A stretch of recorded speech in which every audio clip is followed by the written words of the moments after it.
maxaad ka taqaanaa boqoradii Ingiriiska ee maalintii Khamiistii hal mar geerideedu qabsatay dhegaha caalamka? Waxay adeegsanayaan kelmadda waxay dumay bariishkii London si ay miisaanka boqorada iyo murugadooda u cabiraan. Queen Elizabeth II waxay dhalatay sanadkii 1926. Waxay ahayd inanta curada waa King George ama Prince Albert iyo marwadiisa Elizabeth. Horaantii lama saadaalinin in iyadu dhaxli doonto kursiga boqortooyada, laakiin waxay suurtagal noqotay markii adeerkeed boqor Edward kii 8aad uu ka tanaasulay boqornimada si uu la noolaado gabadhii uu jeclaa ee loo diiday inay qoyska reer boqor ku soo biirto. Markii adeerkeed Edward uu tanaasulay, waxa boqor noqday oo safka dhaxal sugidda ku xigay walaalkii George oo ahaa Queen Elizabeth aabaheed. Queen Elizabeth waxay si kadisa ku noqotay dhaxal sugaha boqortooyada Ingiriiska maadaama ay ahayd inanta curdeed ee aabaheed. Boqorada waxaa la dhashay gabadh kaliya oo lagu magacaabo Princess Margaret Rose Windsor. Queen Elizabeth caruurnimadeedii waxba kama ay duwaneyn caruurnimada la soo wada maro. Waxay waqtigeeda la qaadan jirtay walaasheed ka yar iyo qoyskeeda. Waxay baratay biyaanada garaacideeda dhowr meeloodna way ku soo bandhigtay. Waxbarasho buuxda ma ay helin boqoradu, maxaa yeelay waqtigaasi dumarku waxbarashada laguma taageeri jirin, balse waxay wax ku baratay guriga dhexdiisa. Waxayna dhigatay maadooyinka historyga iyo lowga. Elizabeth waxay ku biirtay adeega kaaliyaha dhulka ee haweenka intii lagu jiray dagaalka. Waxay u tababaratay darawalnimada, waxayna wadatay baabuur nooca dagaalka.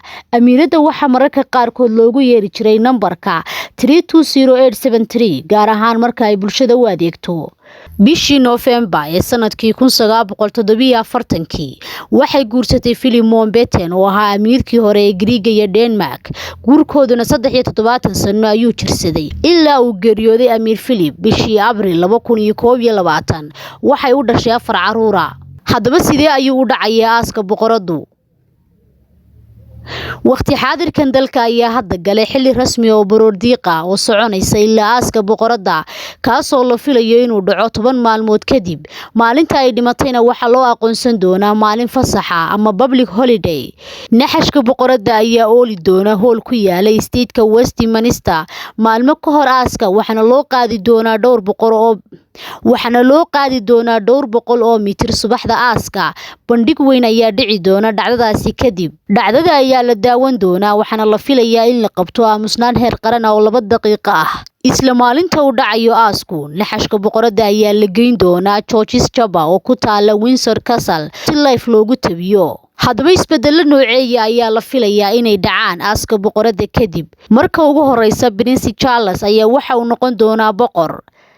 Marka xiga, lacagta wadanka sawirka boqorada ayaa laga bedeli doonaa, waxaana loo bedeli doonaa sawirka boqorka. Inkastoo ay muddo qaadan doonto intii hore la soo xareeyo, haddana isbedeladaasi waxay noqon doonaan kuwo hirgala. Tan saddexaad, baasaboorka iyo labiska ama uniformka ciidanka booliskuna way isbedeli doonaan.